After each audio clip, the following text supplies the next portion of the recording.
All right, welcome back to the Big Shane Podcast. I'm joined with one of the more weaker strength coaches I've ever met. I kid, this guy is super strong. I'm joined with Kyle Klotz. He works out of the University of Alabama at Huntsville, right? And Yep. then is what PS4, G P4S. Yep. P4S. Butchered Yep. it. Nice. Yes. Um, yeah, so I want to get him on since he works in the college setting as well, and then also specializes in my favorite sport of all time, golf. Um, and kind of I wanted to get like his perspective on like how he's seeing the industry because it's a little different than like the private sector where it's just like one on one, but he's also like has that like that niche aspect of golf and those rotational sports. So Kyle, thanks for coming on. If you want to give like a quick like intro, like who you are for people that don't remember or know who you are, let's go ahead and do that because we Yeah. used to work together like while you were at Belmont, like as a hmm GA. math, yeah, GA.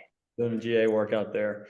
Yeah. So I guess quick, even just recap from the graduate assistantship. We working together over that place in Nashville, and even just from there. So went from there to had come in from University of Texas, got to spend some time there over the summer, and then GA, and then from there went up to Pittsburgh, where we did just like private performance training, one-on-one, some group session stuff with primarily baseball players, high school athletes, things like that.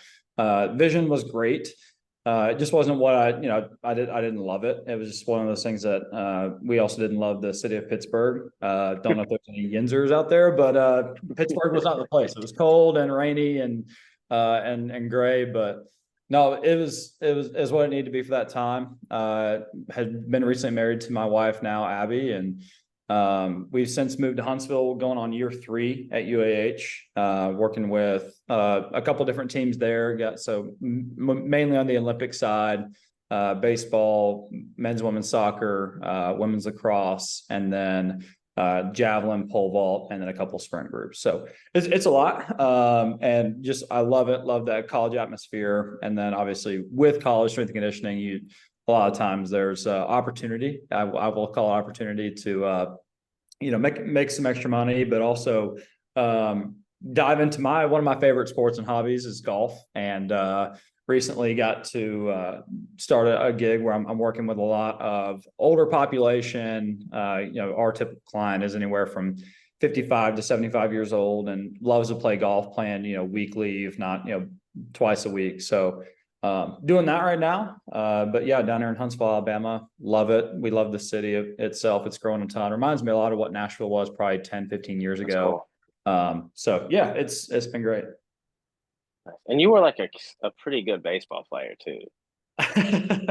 I played at Belmont. We actually just went back and played at our alumni day. So I get out there and pitch and compete against the current team that's up there. So Really? yeah, it was a lot of fun. So it was a competitive game. I think it was like a 3-0 ball game. They got us on the hitting, and defense is always tough for guys that come back and haven't seen 90 to 93 off the mound. You're like, okay, this is a lot it was 10 years ago, right? So but no, it was played 4 years at Belmont, and was a relief pitcher, and hold probably the most like obscure, meaningless stat record just in the OVC. I don't even know if the OVC will be a thing here soon, but yeah, it was awesome. I really enjoyed it. What was the record again? So it was all time career appearance record for the OVC. It was like 118 games, and then the single season record was 46 through 46 out of 65 games one year. So spent a lot of time in the training room, I'll say that. That is funny.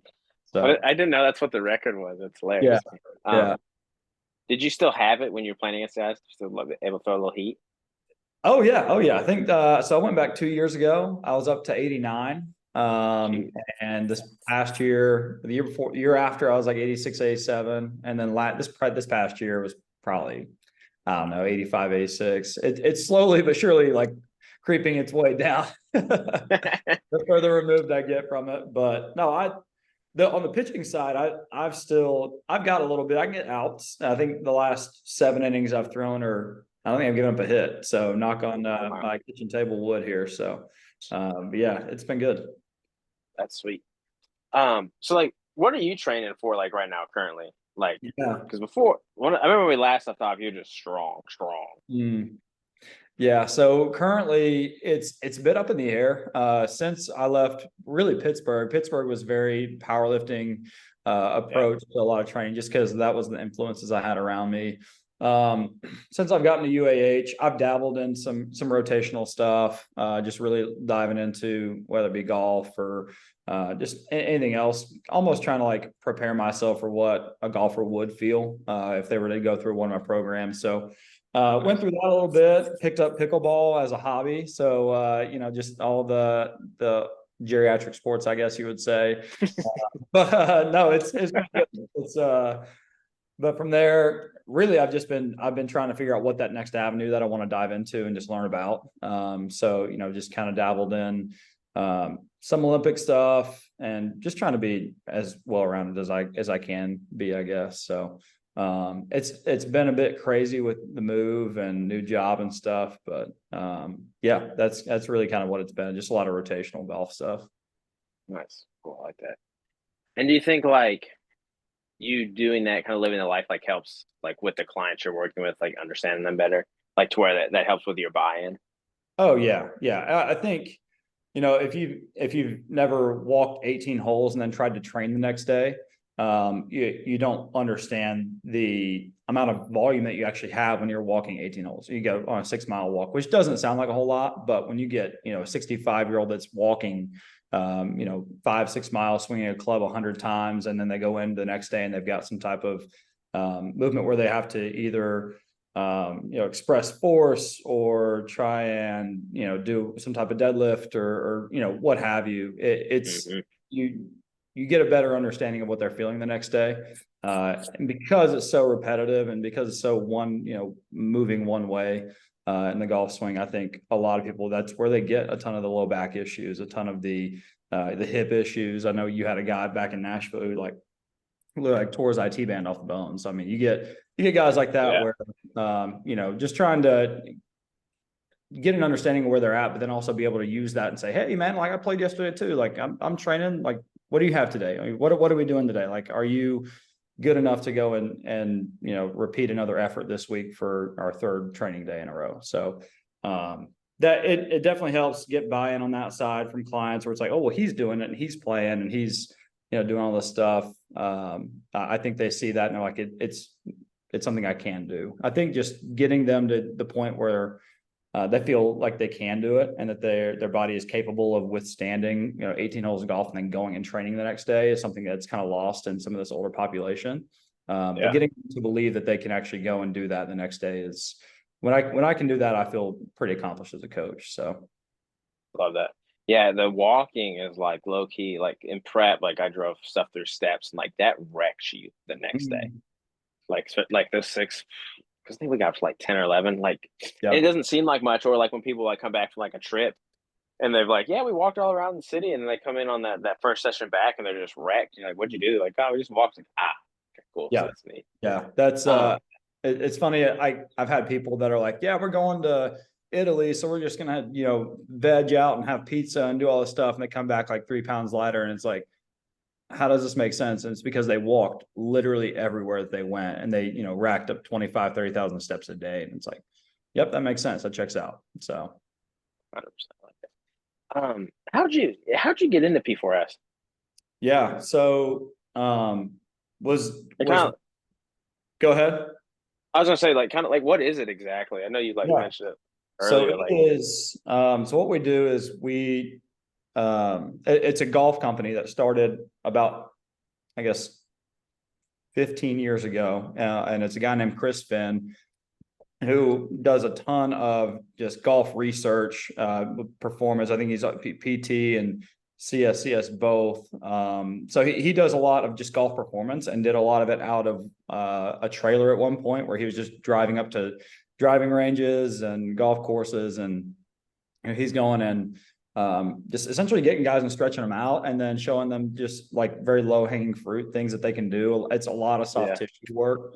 So that's where it started. And since COVID, it's really taken off and been virtual. So A lot of what I do is I'm meeting on a weekly basis with people for 30 to 40 minutes, and we're walking through like, okay, here's where our hip internal rotation is. Here is where our shoulder external rotation is, and you'd be surprised at how many of these guys have literally no hip internal rotation and not even the ability to activate the muscles that are needed to rotate. So then we get into some FRC work and they're just cramping up like crazy, and it's wild to see that. But that's what a lot of it is. And then once we get past that part, we look a lot at the counter movement jump and seated chest pass as measurements for us to produce club head speed. So then from there, it's a lot of transfer training. So I'll have 45 clients anywhere in there that they're training 3 to 7 days a week and doing a lot of it's mobility, soft tissue.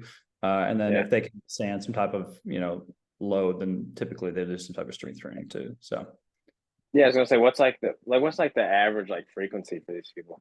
Yeah. So what we see a lot of times is if we can do some type of, specifically with the hips, if we can do some type of hip mobility, soft tissue, 3 to 6 days a week, that's typically what's helpful for them. When we get people that are 2 to 3 days for 30 minutes, they just don't get the volume that they need. Agreed. So that we try to, I think Mike Boyle said at one time, and that might be a bit of it might make some hair stand up on your back or your neck there. But no, I think he said it one time, and he was like, hey, if for every decade that you've been alive, that's about how many true mobility sessions or soft tissue sessions that you need a week. And I was like, okay, that I think it might be, I liked it enough to where it's like, even if I tell the 65-year-old, hey, you need to be doing this 6 days a week, if they miss and they hit 4, it's 4 more days than they would have done. Right. So that's where I try and find the practicality of it.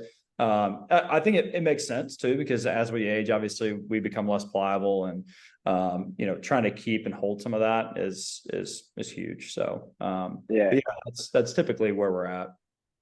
Yeah, it's like Andrew Locke said something very similar. Like his like little neck and shoulder protocols, like the volume is so high, like on a cumulative basis. Like he'll tell people like, hey, I need you to do this like every hour. And he's just like, I know they're not going to do it every hour, but if they do it like 6 hours out of the day, that's like a ton. Like you do that every day, that stacks up real quick.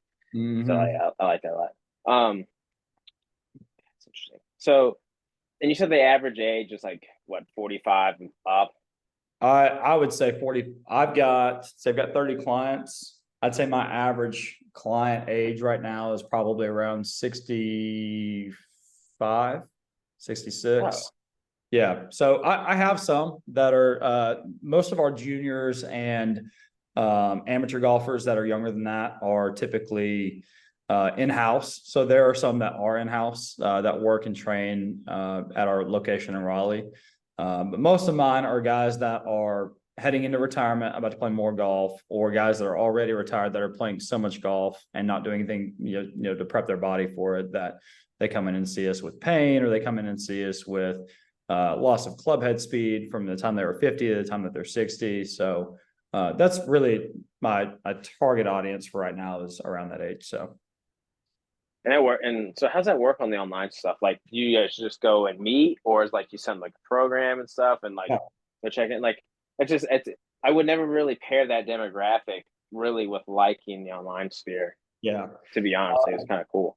Yeah, so there are some hurdles, right? There are some hurdles. I won't say everyone. There's a couple that struggle to learn the app, know the app, because it's anything like Train Heroic or Team Builder, or it's through Everfit as the name of it, and that's what my initial thought was, like, okay, how am I going to keep this person engaged?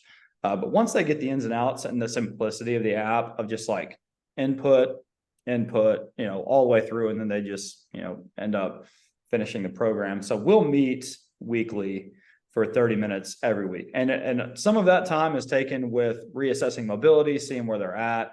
And then some of that is like, hey, I saw that you didn't do 3 of your workouts this week.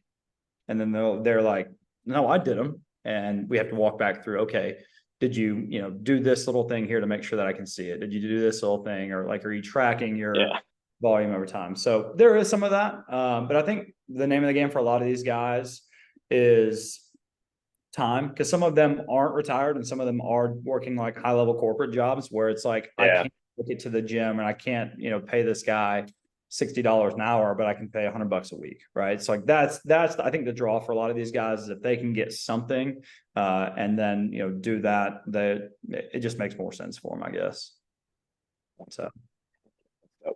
So like mobility stuff and like how much like strength training do you guys do that? Because like I work with like some younger golfers and it's like their low hanging fruit is like a little bit of mobility and then it's like they're just weak. So then their like performance just goes up through like general strength. Like, Yeah. A lot of what I'm doing with these guys is obviously reestablishing mobility, and then from there, it is I try to put as much strength work in as I can, and I okay. probably based on I still yeah. a Kyle I know. I still a Kyle I know. Okay, Yes, take a deep breath. We have we've got like a coach's kind of like mentor guy on our staff that are pretty much like do like client audits and be like, hey, like where are you at with this person? Where are you at with this person? And my big piece of feedback is like, hey, let's pull back on the strength work. And I've met it with a little bit of pushback of like, hey man, like a lot of this weakness, a lot of this lack of mobility is through lack of range of motion under load, right? And that's where I think for some of these guys, especially the guys in their 50s and even in their mid 60s, like, hey, this guy needs to be squatting, he needs to be hinging, he needs to be pushing and pressing, he needs to be doing these basic movements, like you said, that are going to give a massive return if they can do them consistently enough without pain, right? And that's I see both sides of the coin now that I've been doing it for a little bit of like, hey, if it's pain, we don't want to add load to dysfunction, but also at the same time, we have to add some load to get some type of adaptation from the mobility stuff that we're doing, right? So that's where I go back and forth of like, okay, this 90 hip flow is great, but are we making any gains actually? And that's where it's like, okay, if I can put somebody in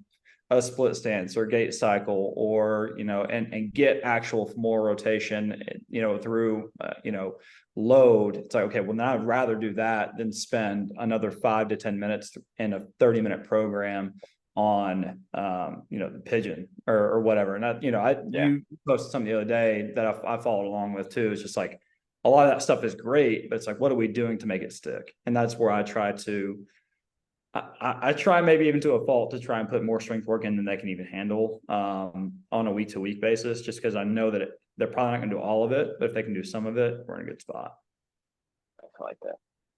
What would you say like the biggest, like when people come into you, like their expectation that they're going to get from you? Do they think it's just going to be like stretching, or like when people come to you, like what are they looking for exactly? Yeah. So a lot of them come in with our biggest two are low back pain and from time to time shoulder and neck, but specifically low back pain. And then because of that, because they're so locked up, they can't rotate, they can't produce force to their lower body. So they lose a lot of club head speed. And through all the research that we've done as a company, and what we've seen is a lot of these guys produce a lot of their club head speed from the top down. And as you know, just with any rotational sport, most of our power and most of our force that we produce needs to be from the bottom up and then translated into, whatever implement we're throwing, kicking, whatever. Right. So a lot of these guys can't rotate. A lot of these guys are weak in the lower body. So like, for example, we do a counter movement jump as one of our power assessments. And then we do a seated chest pass. So you could imagine if a 65-year-old guy with, lumbar stenosis comes in and they're complaining of pain, they haven't done any squatting, they haven't done any hinging, lunging, whatever. So their lower body strength is really low, and it's only gotten worse since the time they were 50. So I used to hit the ball 260, now I hit the ball 220.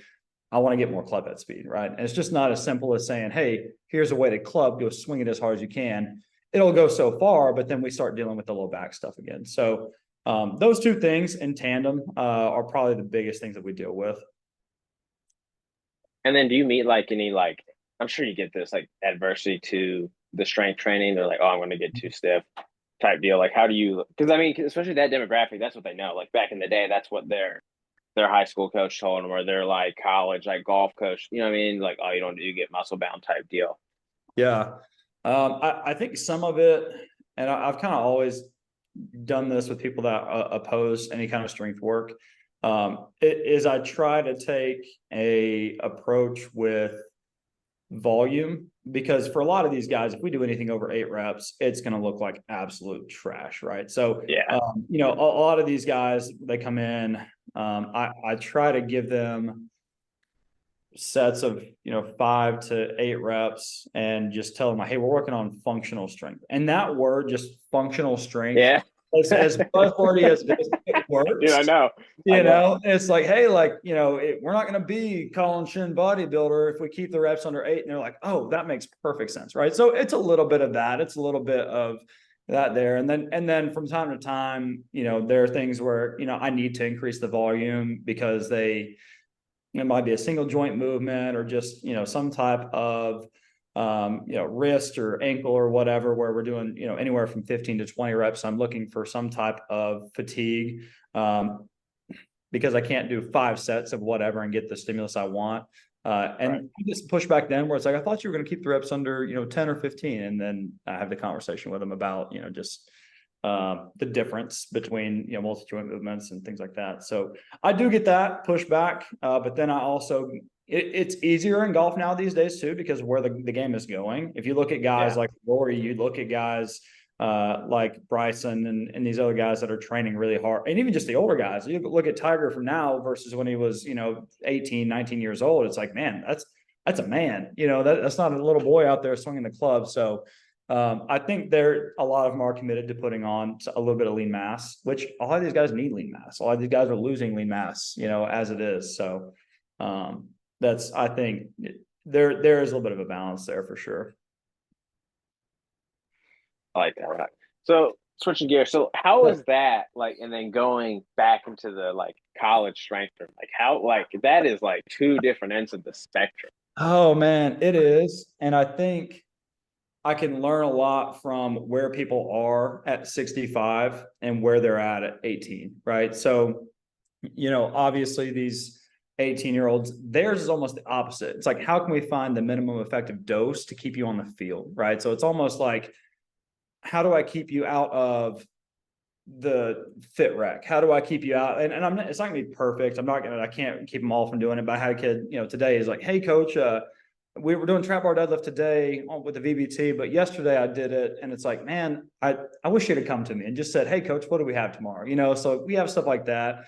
But it's a lot of like, okay, how do I take even just baseball players in general, some of the worst hip mobility, and how do I get that low hanging fruit in a large group, right? So this morning I had baseball, there's 50 some odd guys in there. It's like, what's the best mobility exercise I can do right now that's going to give me the biggest bang for my buck that I can throw into the beginning of their prep that 50 guys can do, right?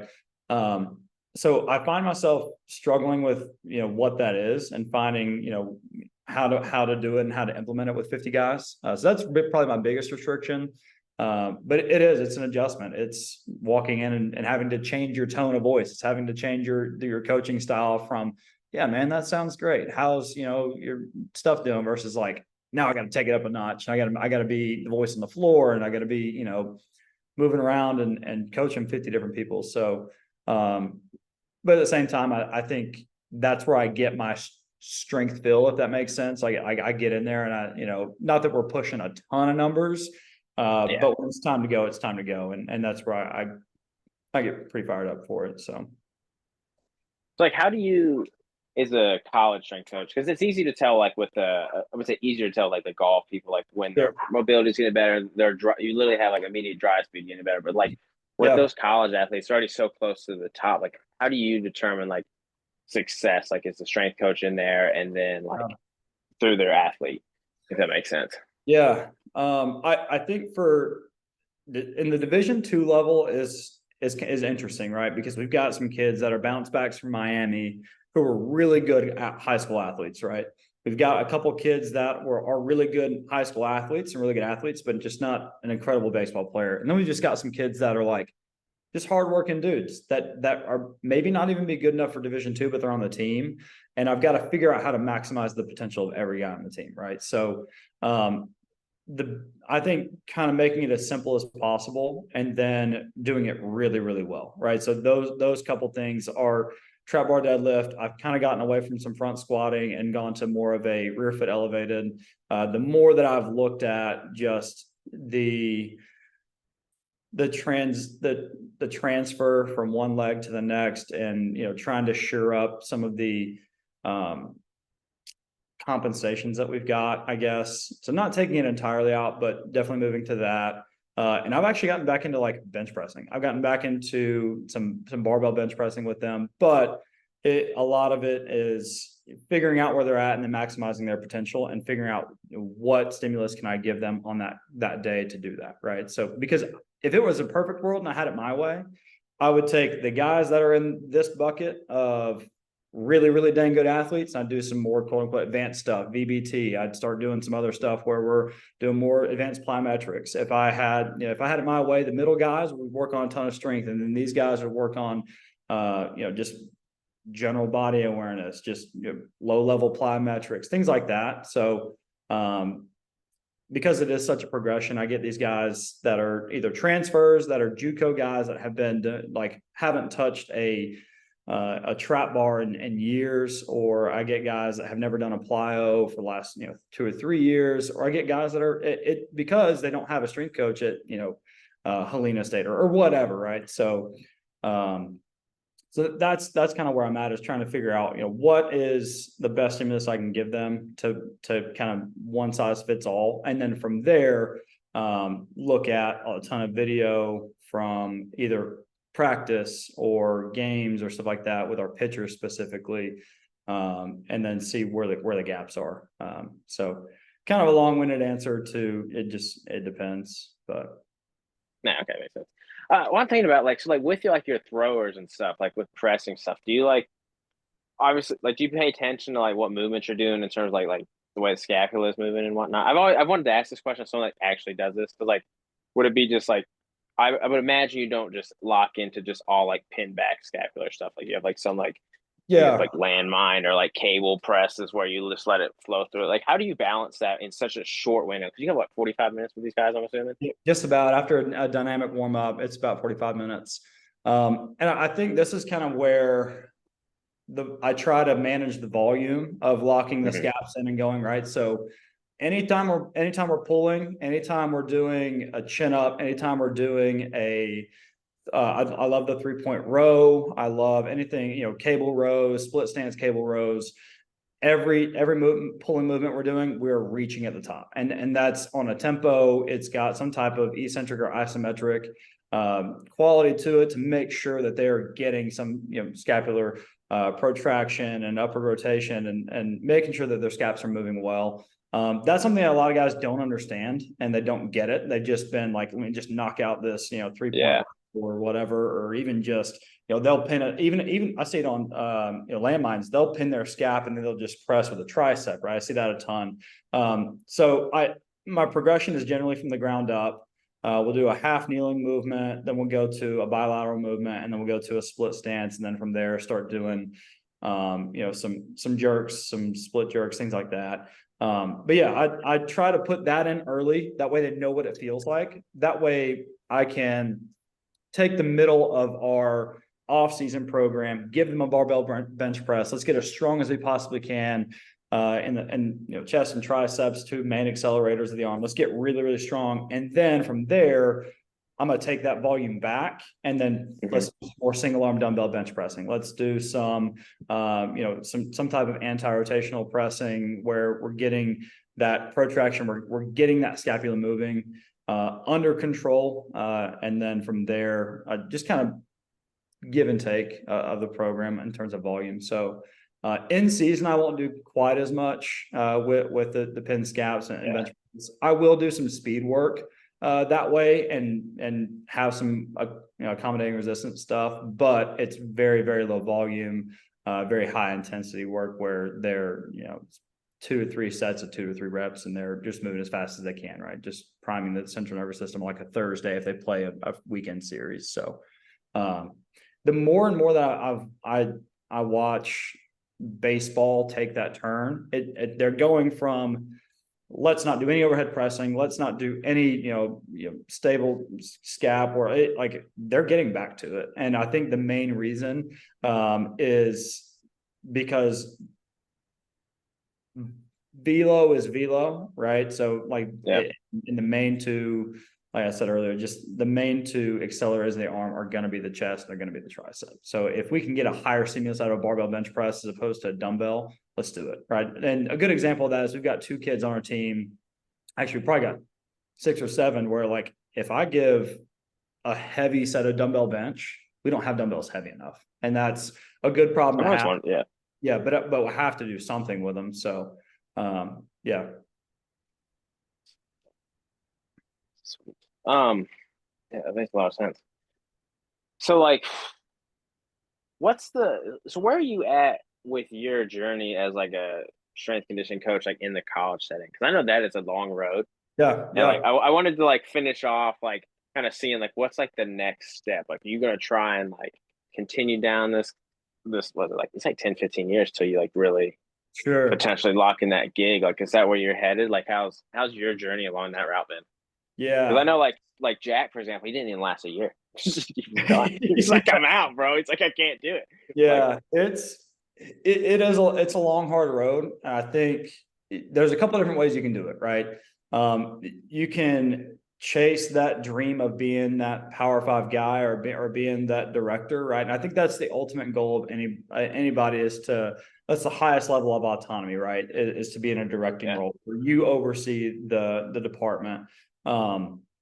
But even to that extent, I think there is a little bit of, man, you got to love what you're doing. You have to love the people that you're around too. And I think the state of college athletics is so transactional, just, as a whole, whether it be NIL or, and this might be controversial, but like transfer portal. And I think at the end of the day, for me, it's not chasing this, Power 5 gig. If it came along, and it was the perfect scenario where it just made sense, it'd be a conversation I have with Abby, with my wife. But really for me, like, I love Huntsville. We feel called to Huntsville. We feel like Huntsville is the place that we need to be. And UAH is one of those things where talking with the AD today, like, that doesn't happen. Like our president comes in the weight room 4 to 5 times a week, which doesn't happen. I don't know if it happens anywhere else, right? Maybe in Alabama where, he's going down there and seeing Saban and whatnot, but like, he's coming in during a pole vault group that, who is that? Oh, that's your president. That's president of school. So like, I love that portion of it. Big enough, small enough, and like, competition is competition. And for me, you take these guys that are maybe behind the 8 ball physically, or just down on their luck from from another school. So I think for me, like, it's weird to say that I'm at the end of my road, but like, I'm talking to our athletic director today, and it's like, man, I love where I'm at. How can I make this the best Division II athletic program in the country? Like, and I think for me, it's a tall task because of resources, because of time, because of the constraints that we have. But it's a fun task. And that's something that I think and this, like you said, this could change as it did for Jack. But, I think the more and more that we invest in development, whether it be physically, mentally, we're doing a lot on the nutrition side now at this point. So the more and more they invest, the more exciting it becomes. So long-winded answer. I think I found the place I really love. So until they're close the doors or tell me you're doing a terrible job, or an opportunity comes along that I'm not looking for, and they're like, hey, that's something you can't pass up, I really love where I'm at. So I love that. There's not many people that are like can stay in the game for a long time. So yeah, it's such a journey. Like, it is. I don't think people on the outside like get like this, because you're so invested in not only like your golf like the golf people, like, you're invested in all of them. Then your team athletes, and it's like, so that's a lot. And then you have like your individual training. Then you have like your home life. It's a lot of like balancing and guiding a ton of other people, like, and being like the person in the forefront. So that's sweet. Yeah, And that's kind of where my own personal training is taking a back seat at this point. And it's like, I how do, understand that. you know what I mean? So, but there's still a fire there. There's still some type of, I'm still super competitive and a lot of different things, whether it be golf or pickleball or whatever. And it's just, it doesn't look the same as it did. But there's still a want to do all those things that I have been doing. So, yeah, I think for a lot of people, they get to the point of being at Tech, and I'm kind of glad that I saw Texas the way it was, because Yeah. it shined a lot of light on, like, man, this is a business. This is not a life that is is for a lot of people, and I think that's why you see that, you know, they get to that point, and they're like, man, I'm either in and out of this job in a year and a half or whatever. And, you know, I was talking to a guy the other day that, you know, one of Jack's buddies, and you know, that's what it was for him. It was like, man, we didn't cut it. We didn't do our job, and now I'm gone, and now I'm searching for another job. And like, just for like you said, me and my family, it's like, we just love Huntsville. We've got a really good community, and we've got people that we love and that we can grow around. So, yeah, it's really good. All right, last thing, and I'll let you go.